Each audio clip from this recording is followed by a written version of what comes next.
欢迎收看《寰宇全世界》，带你走进全世界。全球各地的观众朋友，大家好，大家平安，新年快乐！我是何荣。两岸大事国际焦点深度剖析，打开视野。透过 YouTube 收看朋友，请您帮我们按赞、订阅、加分享，动手开启小铃铛。也欢迎您告诉我们在哪个城市打卡收看。欢迎大家多多的表达您的观点与意见看法。好，来欢迎今天在春节期间的3位来宾。首先是政大外交系教授黄奎博老师。主持人、观众朋友，大家新年快乐，马年大发。好，另外是淡江大学日本政经研究硕士班教授蔡锡勋老师。大家新年快乐，马上有钱，马上发大财呀！老师今天穿得很应景哦，好红啊！好，另外同样也是淡江大学战略所的副教授林颖佑老师。主持人好，各位观众朋友，大家好，祝大家马到成功。好，今天因为是大年初六哦，农历马年，这个农历新春呢，祝大家马上行大运，而且呢，马上就订阅寰宇全世界。当然也别忘了，我们还有另外一个节目《环球大战线》哈，一并请大家都能够来订阅、按赞、订阅加分享，开启小铃铛。好，那么农历年过了之后呢，马上就要进入3月了。但今年呢，上半年的重头戏呢，重中之重，大家知道就在于美中两国元首的川习会。美国媒体在画面当中，我们看到这个 Politico 呢，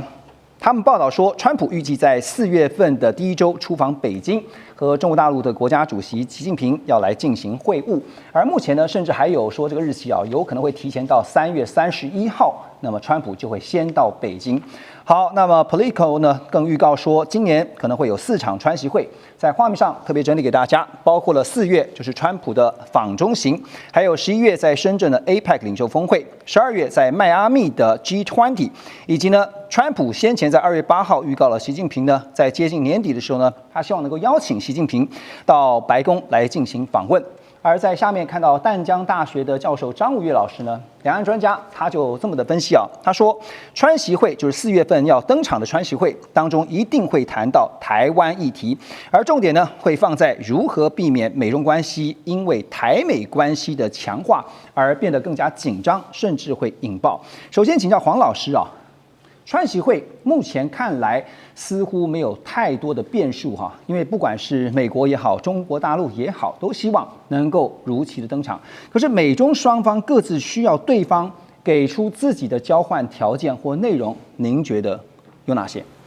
我们从过去外交或两岸的这个实践上来看，目前还没有讲说不会发生川习会，我们就可以假设它还会存在。对，但是我们不能乐观的假设它就会发生。随时最后一刻都可能会有变化。所以我们现在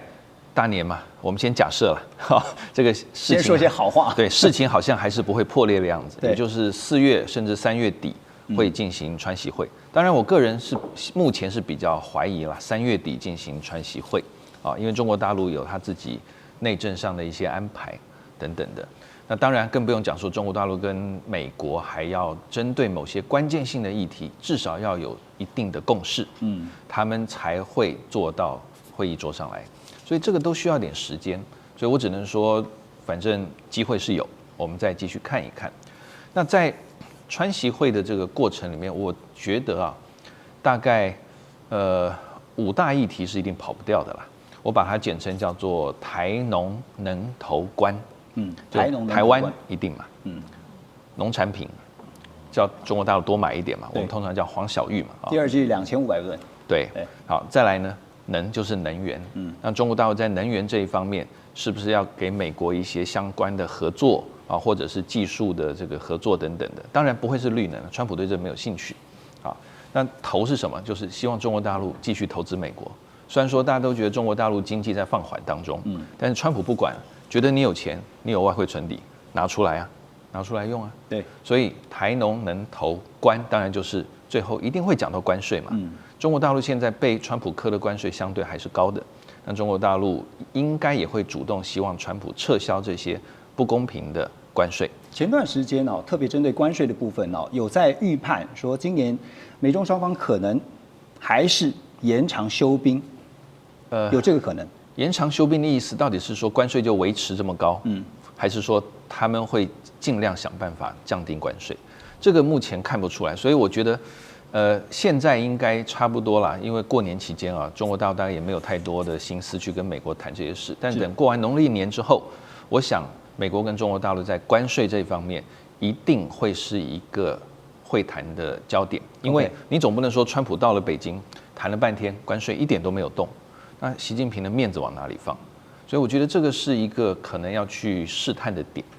您刚刚提到台农能投关，其中第一个是台啊，对，觉得台湾议题，中美双方在谈这个议题最大公约数是什么？我觉得就是让台海不要产生武装冲突，这是两边最高的共识。特别是像川普，有人说，他用兵了委内瑞拉，他在伊朗那边现在军队也摆在那里了，台海难道他不会吗？是，我觉得川普他真的还是奉行他自己所谓的川罗主义了。也就是说，反正美洲就是我美国人宰制的美洲。那但是除了这个之外，川普在其他海外地方，我不觉得他真的那么想要动用直接的，不管是海空或者直接陆战的力量进去。所以委内瑞拉是因为他在美洲，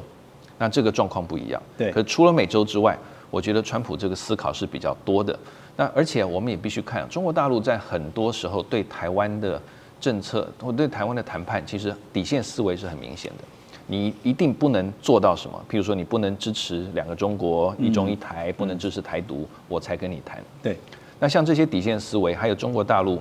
我们看美国过去的官员他们出的如何跟中国人谈判，他讲中国人是讲中共这边，他们的结论就是中共一定是先给你施压，调子拉得很高，拉到后面他们要让才会让，但是他会给你很多的压力，然后找老朋友来跟你讲。说你就让一下吧，等等的，套关系。所以这些东西都是中共从过去1960年、70年他们文献分析之后，美国官员结论写了书，到现在我觉得很多时候都适用。所以中共对于台湾的这个所谓底线思维，是一定会对川普政府很清楚的讲出来，但是很快讲就是说，那川普政府会做什么？我觉得可能就打哈哈，我很尊敬你，你就好好处理台湾问题，只要不要打仗就好。对，我觉得大概会先这样带过去。美方应该也很清楚，说唐罗主义在美洲也许适用，不过到了亚洲会不会就捞过界了，甚至可能不能适用哈。那当然，这个在亚洲它就需要有别的这个来代理啊，包括像我们现在要谈的就是日本了。4月份这个川普访中之前呢，他就先预告了，他说呢，他在3月19号这一天啊，目前是定在这一天，他说他会先跟日本首相高市早苗在哪里呢？在白宫见面啊。他就对外界讲的是说，我期待3月19号欢迎高市首相到白宫。那特别呢，日本这次我们知道，在2月8号这一天，国会就是众议院的大选改选之后呢，高市早苗所领导的自民党呢，跟日本维新会组成的执政联盟，在众议院465席当中拿到了352席。选得不错，因为呢，这个自民党本身的席次也从原本的198席大幅增加了118席到316，那已经跨越了众议院2/3多数的310席的这个门槛，可以说是取得空前的胜利。那也有人说是创下了1950年2战以来在日本国会算是空前的胜利啊。但这个空前的胜利现在让高市早苗在3月19号这一天要到白宫去跟川普见面，但大家好奇的是，两个人会谈些什么？有没有特别要确认什么事情？台湾海峡和平安定的重要性这一句话一定会放在去，而且他们一定会发生，就会公告一个叫做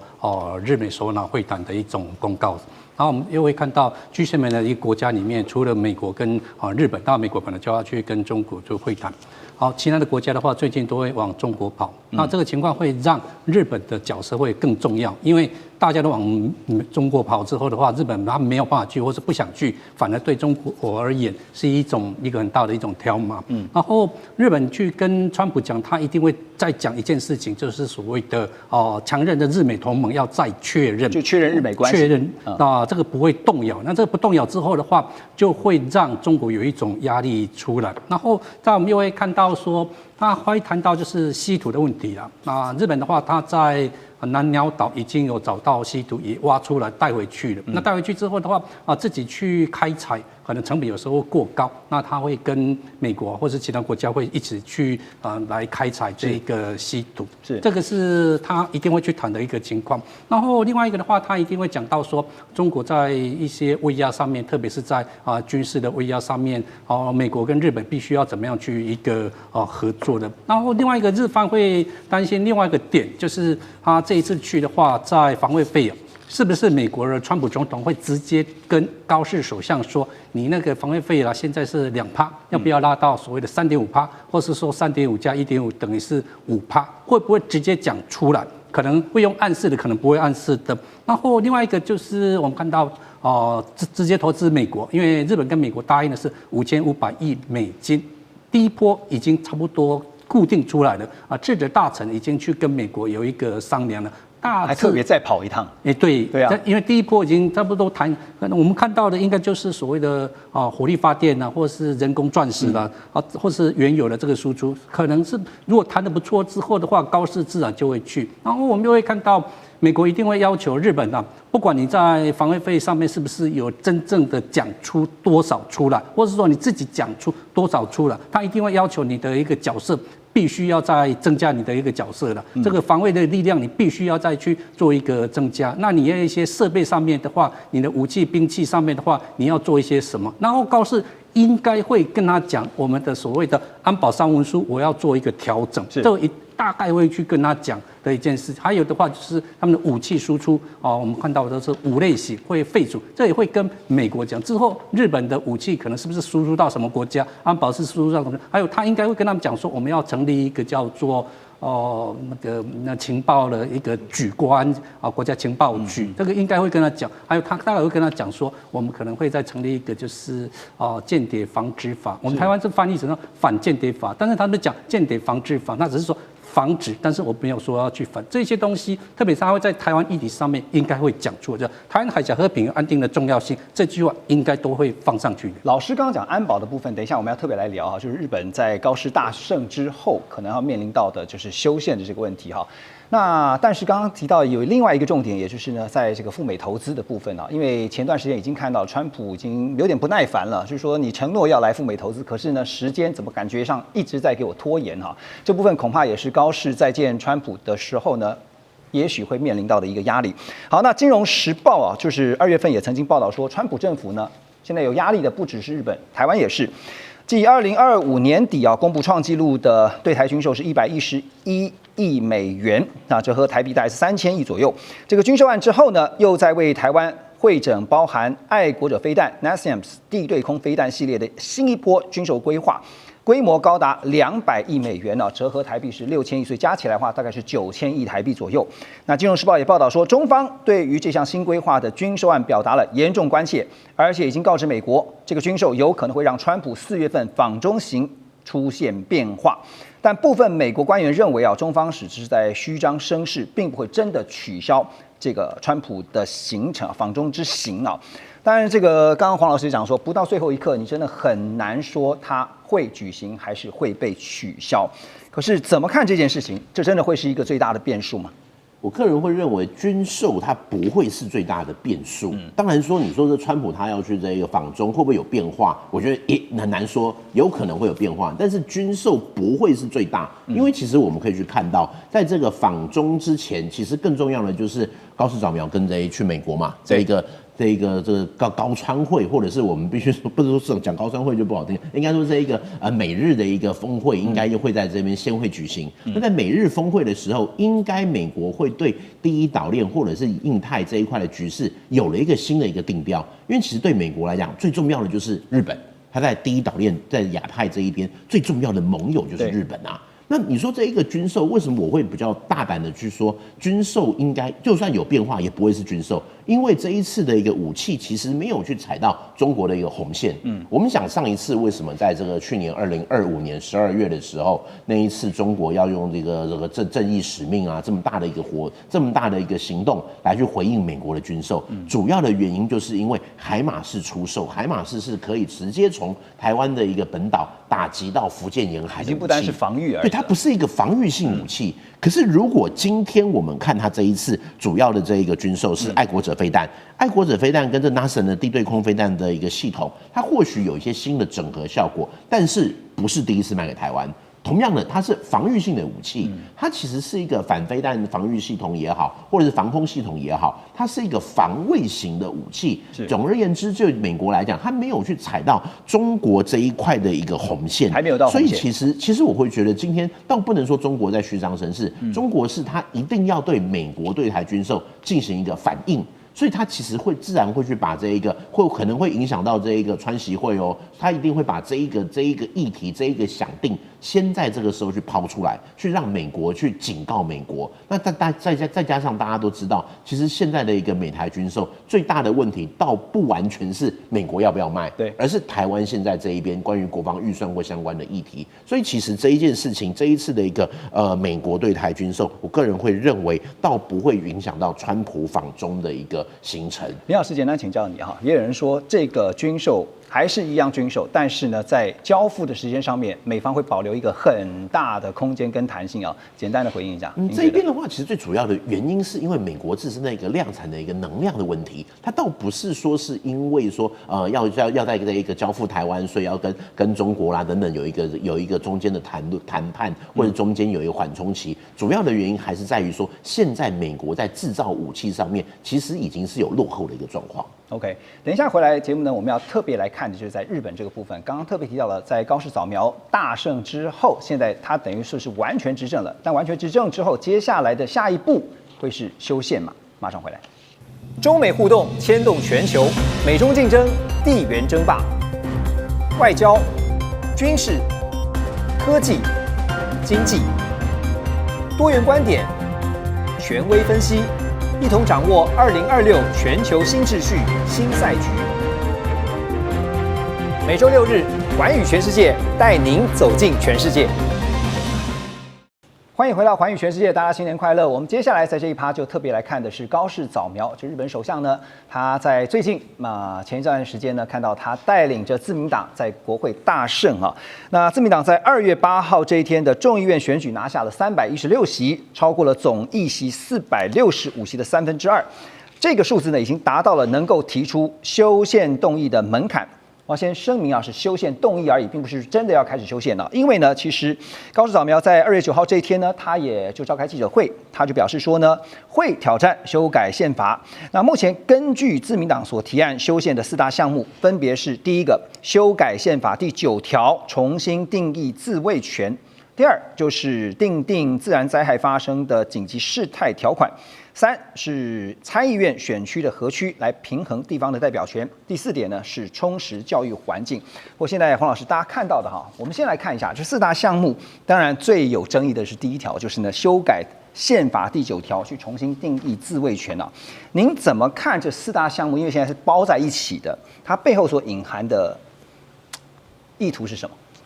它这4大项目，我觉得以我们今天讨论的主题来看，我们大概就看1跟2吧，也就是到底自卫队它未来在宪法里面的角色，还有日本的紧急事态条款，对，当然这个蔡老师他会更清楚日本这些可能的动向，但是如果我们从一个区域的这个角度来看的话，他们可能会觉得说，你日本现在的运作有什么窒碍难行的地方？为什么一定要改？为什么非改不可？对，改了日本的军力会更强嘛？其实跟军力我的了解不是太大关系，而是它的这个指挥链的系统，还有呢，包括它紧急事态，可以给日本一个比较有政治上的理由。他说，你看，根据这个法律，它已经应该符合了紧急事态，那我必须要考虑用兵啊，在这个地方。那更不用讲说，如果这紧急状态下的话，这个修宪可以让日本未来的内阁它发布行政命令的权限增大。那对日本的官员来讲，当然比较好，不然的话一乱，然后我被这些法律绑手绑脚的，那到时候要应急的时候怎么办？所以我觉得这个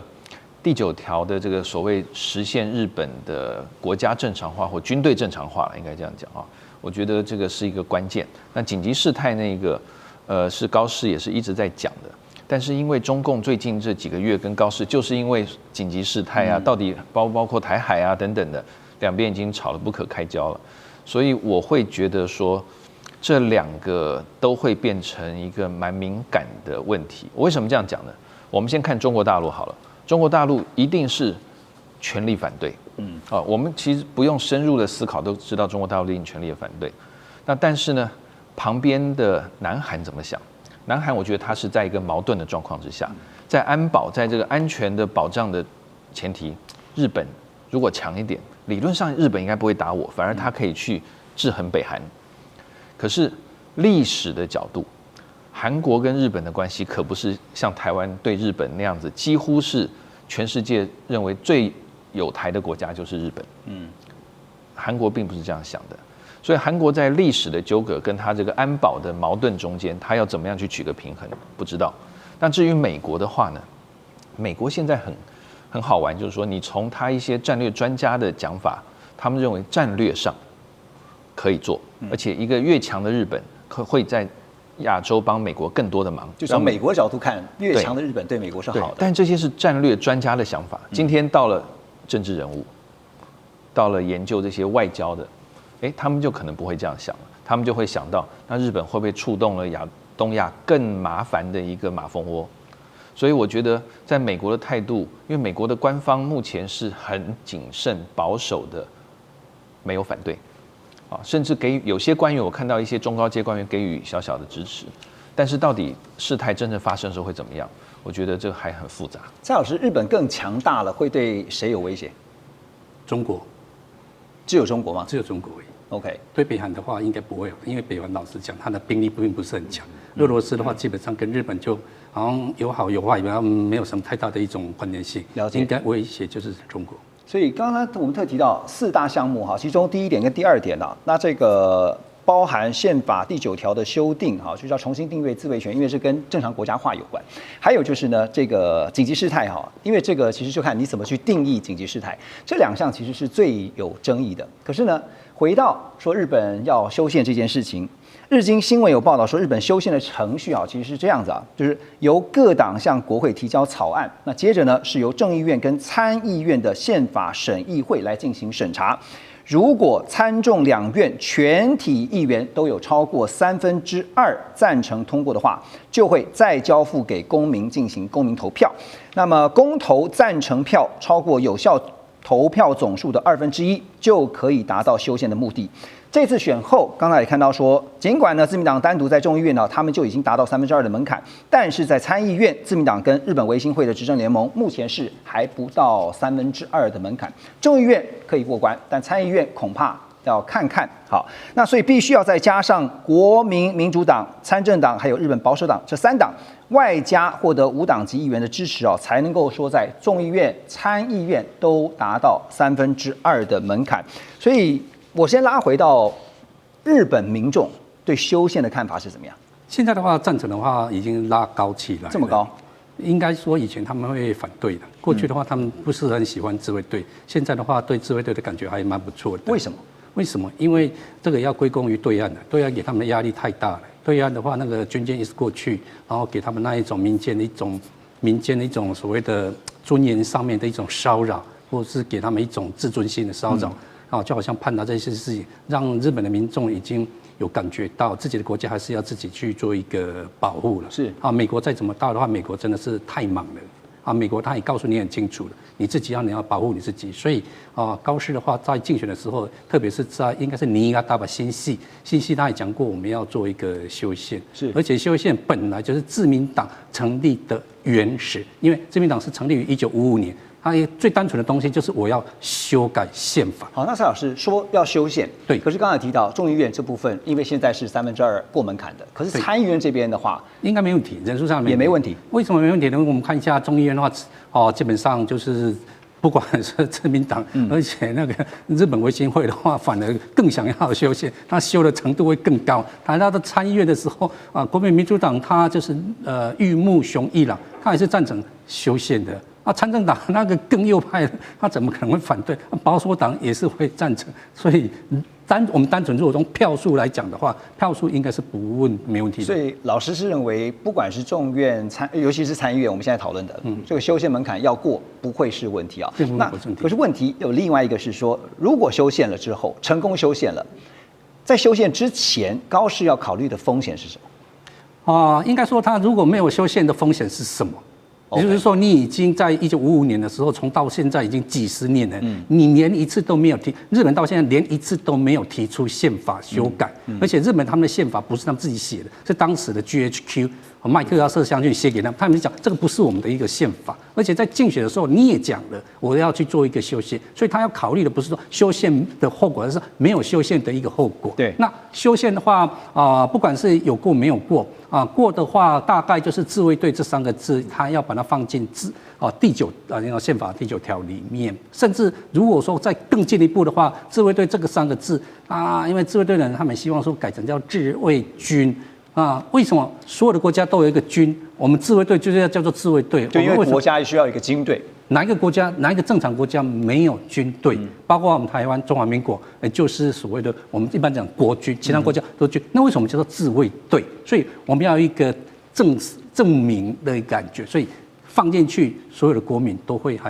现在还蛮赞成的。所以这个修改也是可预期到会发生的。会不会过的话，至少他应该没有送。那没有送的话，你对你高市将来的杀伤力它就会很大了。你已经讲了，你已经承认，而且你们自民党已经做了这么多年，连一次都没有送出去。对，那我们以后怎么再去相信你？了解。所以蔡老师刚刚分析是，对于高市来说，他这个动作是一定要做的，就是我一定要送去送去修宪。可是最后能不能够如愿，可能至少我已经有送去的动作了。但针对这个修宪主张中国大陆也有声音，这个国防部的发言人是由这位蒋斌来出面表达他表示说呢，长期以来日本政府以解释宪法的伎俩，不断突破专守防卫的原则，企图解禁集体自卫权。那以防御作为借口呢，大力发展进攻型的武器装备，为日本再军事化披上了虚伪的法治外衣。现在日本政府又明目张胆的谋求把自卫队写入宪法那大陆方面的说法是，这不是完善法律，而是掏空和平宪法的根基，不是为自卫队证明，而是谋求军事松绑，不是回归正常国家，而是妄图重走军国主义的邪路。其实讲到军国主义呢，因为在2战大家经历过了，就知道说现在很担心的一件事情，而且常常被拿出来讨论，最近都想说是军国主义的复辟中国大陆在对于日本修宪强烈的表达不满之外，林老师觉得可能还会祭出哪些手段，包括经济上也好，军事上也好？首先，我先说一下，就是说现在他们讲的军国主义要再重新再恢复，我觉得是不太可能的。当时的一个政治环境跟现在的日本的一个内阁的一个环境其实是大不相同。所以其实就说穿了，就是对中国来讲的话，他会去比较在意的，就是如果今天日本这个修宪的话，在集体自卫权这一块，就是这自卫队出动的这一个相关的条令上面，会不会有一些修正、修改跟变化？可是其实刚刚蔡老师也有去讲到了，就是说现在日本这一边，他的民众对这一块跟过去已经不太一样。我最大的原因就是2022年的时候，裴洛西来台之后，飞弹飞过台湾，然后到了日本的 EEZ，然后再加上我们看到2025年日本跟中国这边辽宁号啊什么逼近啦，很多的其实一些海上的一个冲突，都会让日本感觉到它必须有一些相关的作为。是，那这边的话呢，我们就回过头来说，这边我其实也是赞同是应该会送，但是会修什么东西，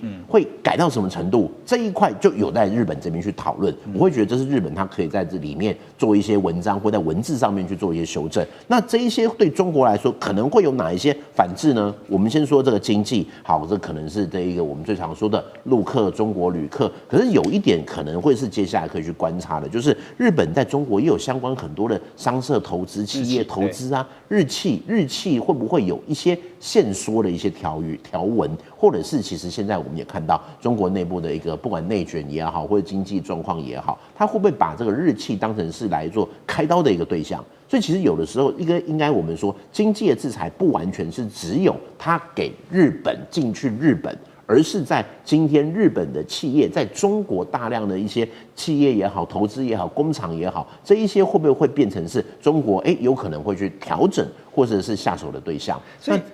日本的背后免不了会有美方的影子简单请问您美国会怎么想？美国的话，我会觉得其实现在对美国来说，他第一个会希望日本能够去负担更多的责任。可是这个更多的责任是不是真的要用到修宪因为修宪之后很难有可能会去引起今天的美中这一边在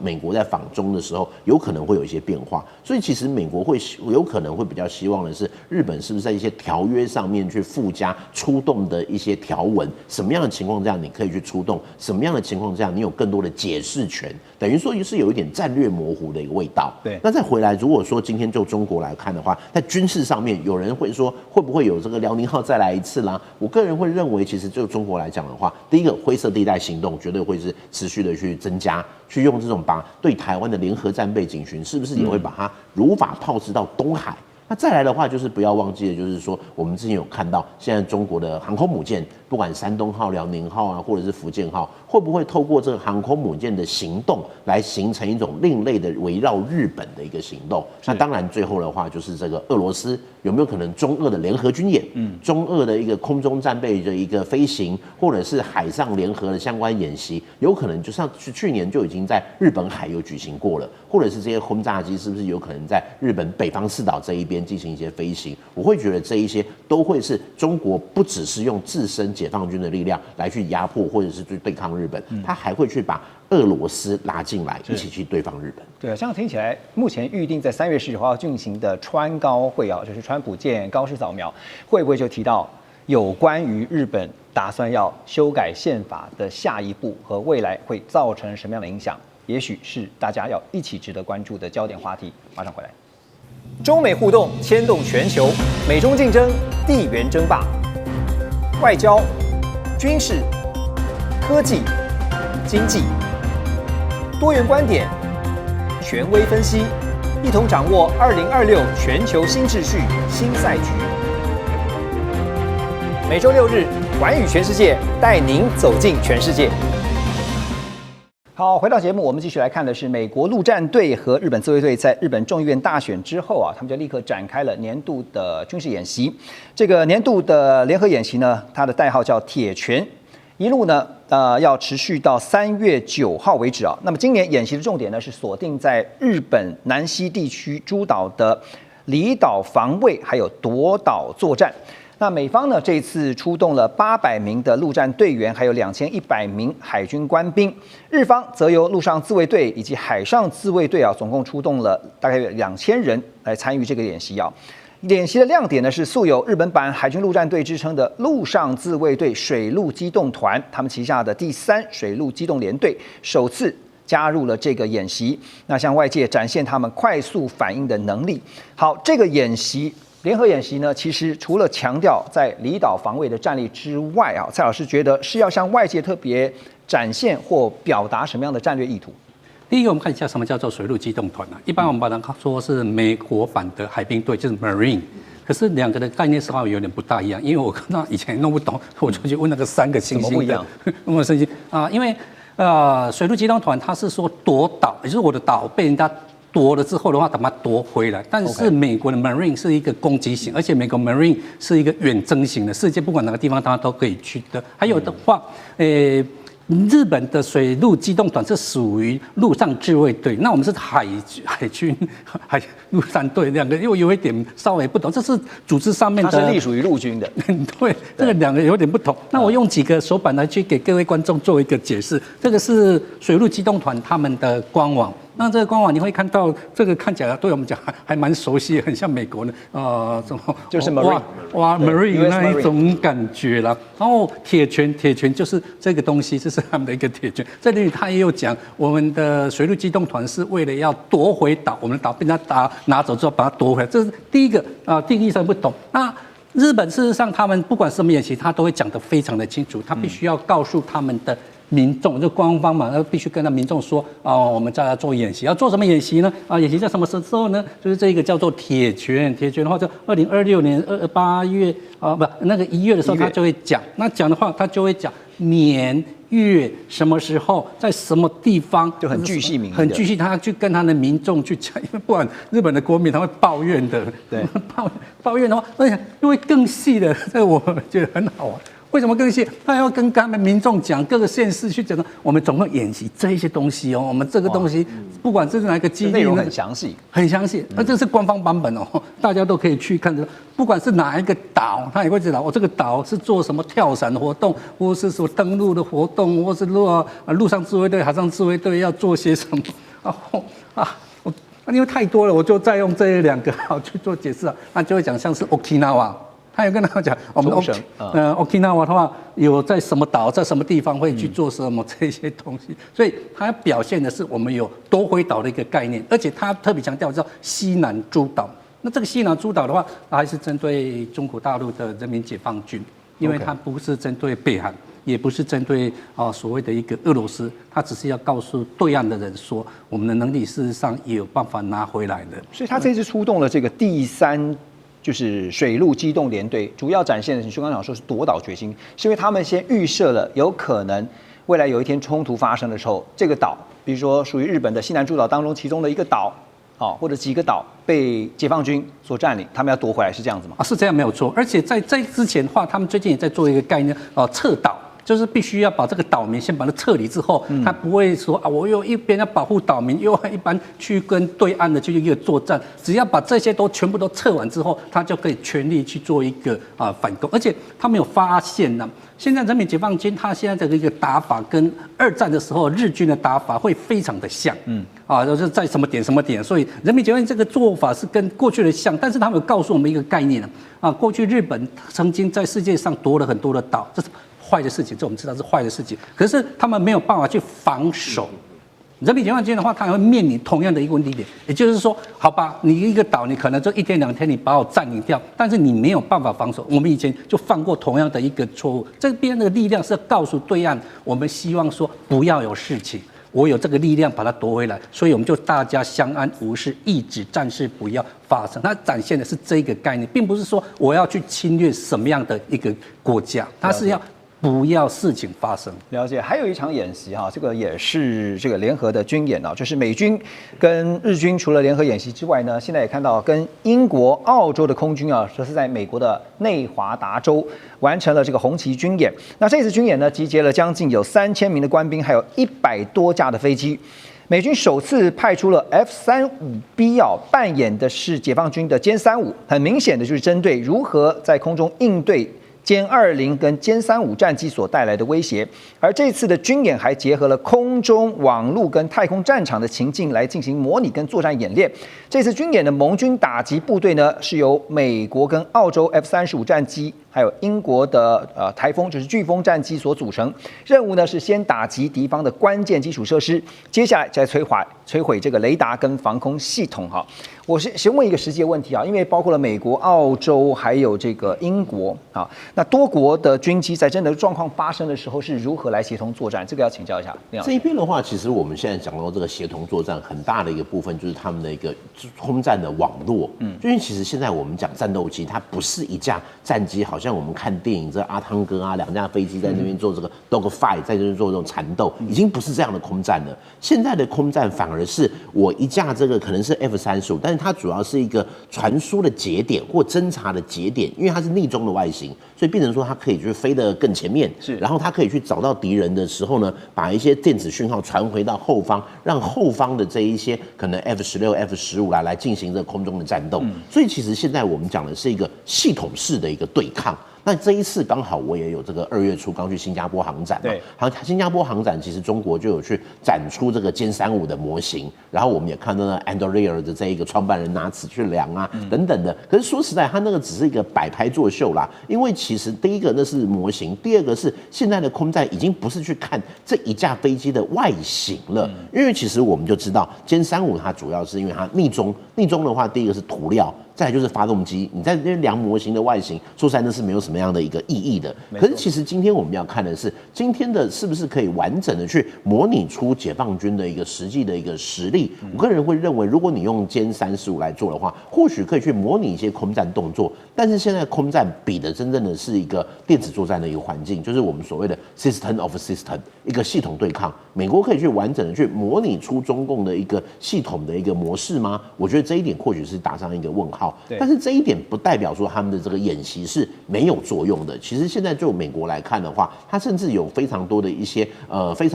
不管智库也好，甚至是一些空军相关的情报单位等等的，他们都非常的专注在共军研究，因为他们也会希望知己知彼，能够多了解解放军这一边在空中战场的一个发展，那对于他们未来的一个空战，绝对是相对来说是比较能够占据优势。对，那所以说，其实今天我们来看歼35B 歼35跟 F35B 两者之间是不是谁的战力比较好？说实在，现在的两架比的已经不是单机对单机，而是一个系统对系统。那这个系统对抗的话，甚至也不是只有空中空军，甚至还包含了太空，对，甚至是海上相关的这些相关的感测器等等这一些。所以其实现在来看的话，我个人会认为，除了看单机之外，更要把这个目光战略的角度更要放大，甚至是看到太空或者是无人的战场。因为在这一次的新加坡航展里面，非常多的国家都有去展出相关中程僚机。那所以其实中程僚机要去依赖的，就不是飞行员的技术，而是你飞行员他是不是可以去除了飞得好之外，他是不是一个很好的一个战场管制的人员？对，确实啊，这个拿 F35B 来模拟说歼35啊，就是单一的看这个战机的战力，恐怕大概顶多能够确实看到一些，比如说优势或是短板。可是呢，比的是整体战力啊，因为先前的印巴空战大家记得吗？其实呢，就不是只是看单一战机它的这个战力的突出或者是短板在哪里哈。那当然，这个谈到军演呢，英国金融时报披露了一件事情，他说2025年12月底呢，解放军在台湾周边举行了这个正义使命2025啊，在这个军演期间呢，解放军有一连串异常危险的飞行动作，包括了有一架歼16战机对国军执行任务的 F16释放了干扰弹。那第二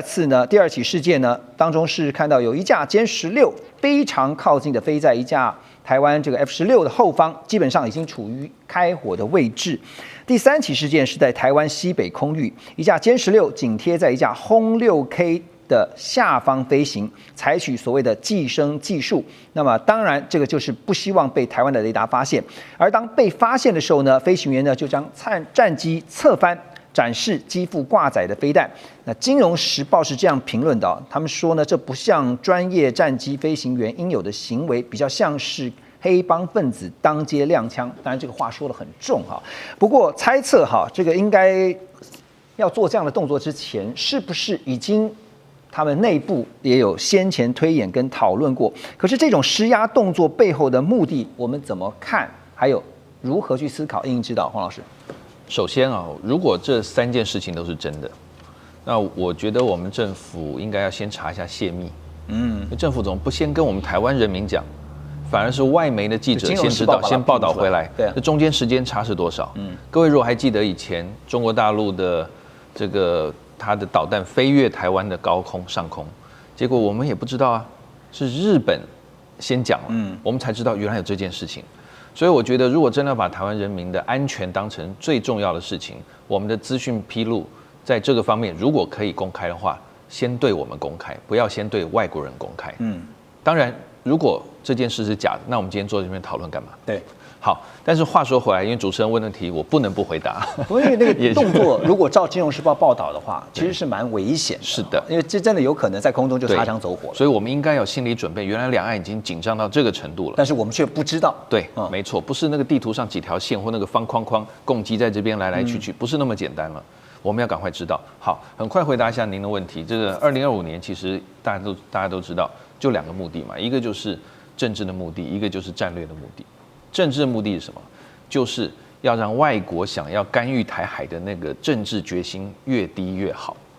所以我把台湾包得紧紧的，我的军队就在这边来来去去，我的海这个 Coast Guard 也在这边来来去去，看你要怎么办。对，啊，那另外当然还有就是法律战，还有心理战，特别法律战，你可以看他那个区域都已经把台湾周边的领海或者澎湖的、金马的都框进去了，这不是法律战。那什么是法律战？好，那战略上面当然很快讲，就是说，包括拒绝这个外部的这个军事介入啊，然后另外当然还有像这个在台湾这边要做很快的这个压缩台湾预警时间的这个演练，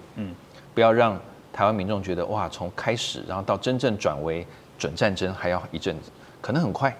所以中国大陆，我觉得他一直在试这样的一些做法。那至于台湾到底风险如何，我只能说很多的西方智库都认为风险不低，没有人认为是低的。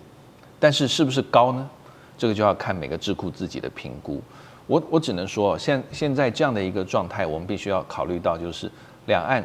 军事上的接触，如果已经像《金融时报》讲这么的接近了，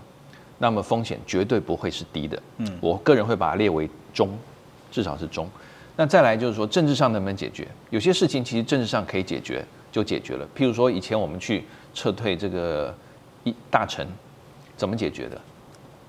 当然是政治解决啊。是，所以解放军没有打我们国军，我们把大陈的人撤回来。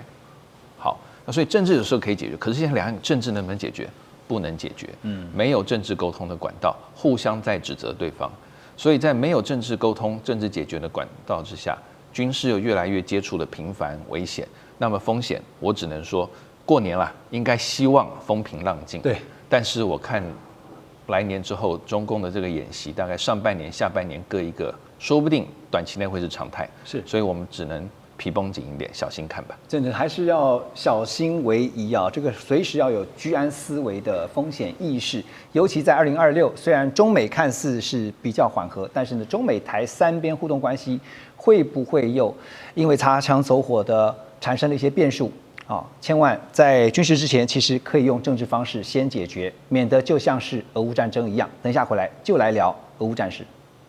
中美互动牵动全球，美中竞争，地缘争霸，外交、军事、科技、经济，多元观点，权威分析，一同掌握2026全球新秩序、新赛局。每周6日，寰宇全世界，带您走进全世界。好，进入新的一年啊，这个农历新春2月22号，再过2天2月24号，俄乌战争就满4周年了。想想这时间还真的是很快啊，而且一打就竟然能够打到4年之久。受害的其实不只是乌克兰，包括俄罗斯也是啊。全球当然也在之前因为经济啊相关的都受到了冲击。好，满4年了，在今年2026有没有可能有机会停火呢？我们先来看《纽约时报》有一个最新报道啊，因为他们分析了俄军接下来的目标是在接下来几个月之内要拿下3处重要的战略要地，增加俄方的谈判筹码。这3个地方呢，分别是东南部的扎波罗热州的胡里艾伯勒镇，还有乌东地区啊顿内茨克州的红军城，以及呢米尔诺格勒市。目前呢，俄军最具威胁性的攻势是发生在扎波罗热的胡里艾伯勒镇啊，这个地方呢是在最近的战事当中，那曾经是稳定当地部分战线的要地，可是现在几乎已经完全被俄军控制。那另外在顿内茨克州呢，乌军的重点是守住红军城。红军城在我们的节目当中也被讨论过好多次啊，来来回回的哈。但是你可以看到，现在呢还是在讲红军城。另外一个就是米尔诺格勒这2个城市，虽然俄军在这2个据点付上了非常大量的伤亡的代价，但是呢，莫斯科当局相信啊，在消耗战，他们最终还是能够打败乌克兰。好，说到了乌克兰，其实乌军啊，现在就是面对俄军就跟你拼了，消耗你。OK， 我就是跟你打消耗战。拼得了这个经得起这样的消耗吗？老师这边的话，其实我们先说，我个人会认为现在这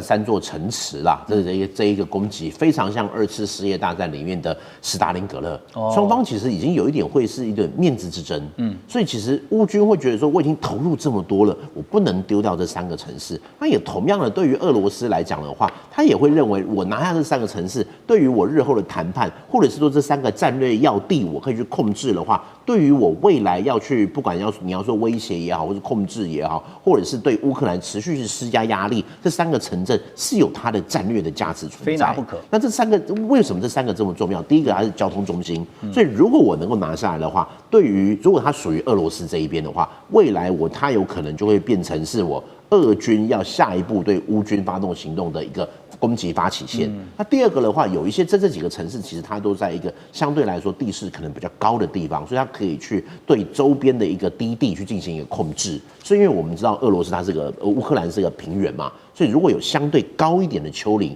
对于控制战线来说是有它的一个优势的。那为什么现在感觉好像莫斯科好像这个信誓旦旦觉得应该可以拿得下来？主要的原因就是因为我们知道在俄乌的战场上面是这个无人机，我们现在在这个台湾或亚洲华人圈是这个新年很快乐，可是在这个俄乌战场这一边是冰雪连天，这个是风雪继续在这样子飘的状况，风雪飘的话。无人机没有办法去做很好的观测，所以这个时候是最好使用步兵去进行战略的战场上战线的撕裂，或者是渗透进去最好的时候。所以其实现在的俄乌战场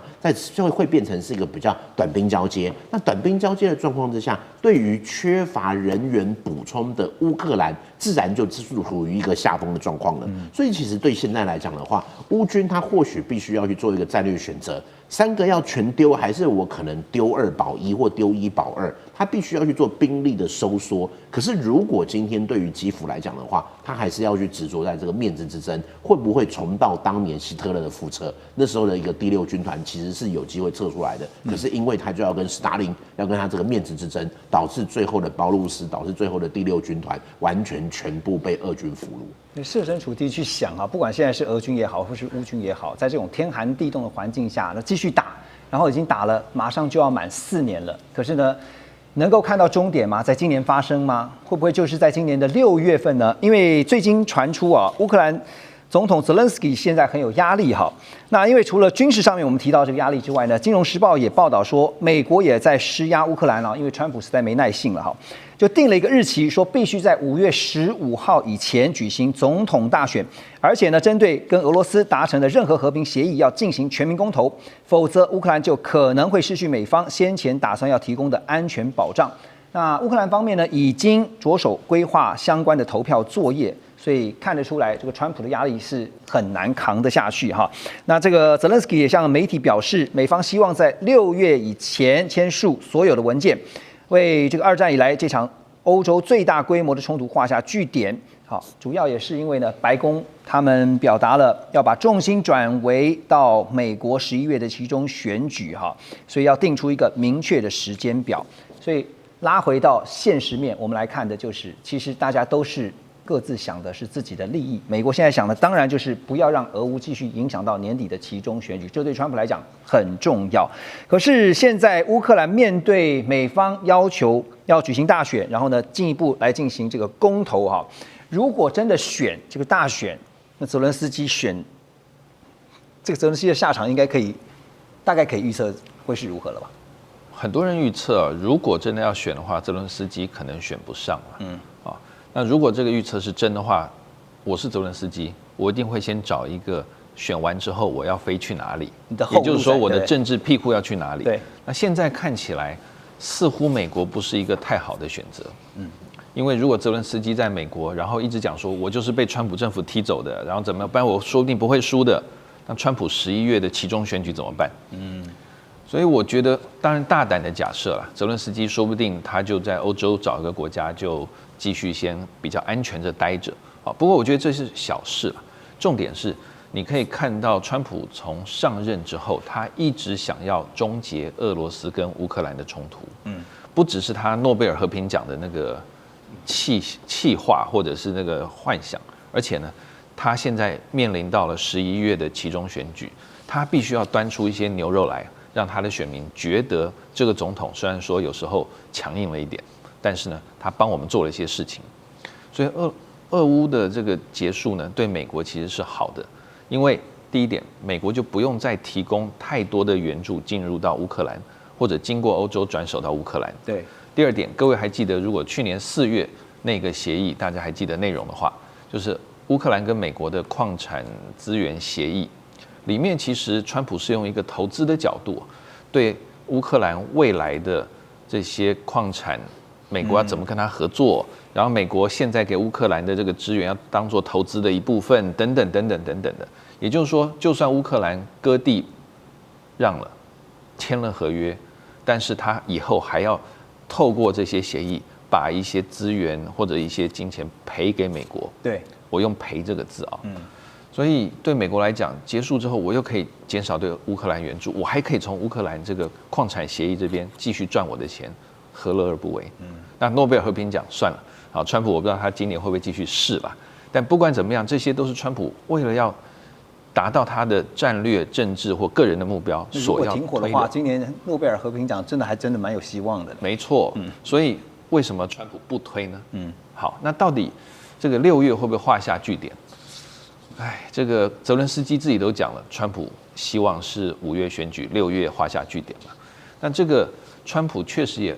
威胁了乌克兰说，你再不配合的话，我就停止给你的援助。对，那对泽伦斯基来讲，他之所以能撑那么久，除了他国土的广大之外，